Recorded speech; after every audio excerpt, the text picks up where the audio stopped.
Nagsasagawa ng clearing operations sina Manila Mayor Isko Moreno at Transportation Secretary Vince Dizon sa Old Antipolo Road sa Maynila. Para ito sa North-South Railway Project. Para sa update, magbabalita live mula sa Maynila, si Gerard de la Peña. Gerard, kumusta yung naging clearing operations?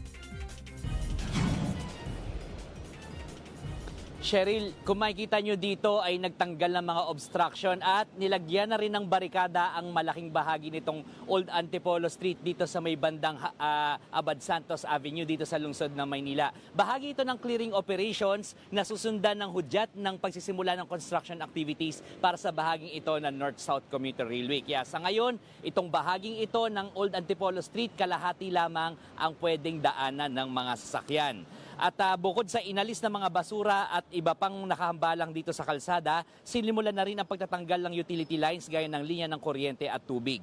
Ang unang plano sana, tatanggalin ang 50 mga bahay at iba pang struktura sa kalyeng ito dahil tatamaan ng gagawing elevated railway na katulad ng sa LRT at MRT.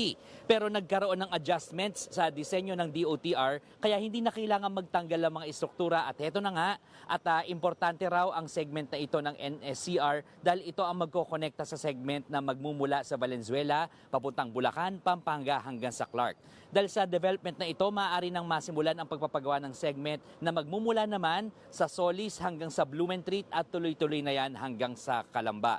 Bukod sa pagpapagawa sa linya ng tren, ayusin din ang drainage system dito para maiwasan na ang pagbaha sa lugar na karaniwang inaabot ng hanggang baywang kapag malakas ang ulan. Plano rin ng DOTR na maglagay ng bike lanes sa ilalim ng viaduct ng NSCR. Cheryl, sa 2028 ay target na maipagamit sa publiko yung bahagi ng NSCR dyan sa bandang Bulacan. Pero itong bahaging ito, itong Solis hanggang Blumentritt, baka raw sa 2030 pa ito matapos. Cheryl. Maraming salamat, Gerard de la Peña.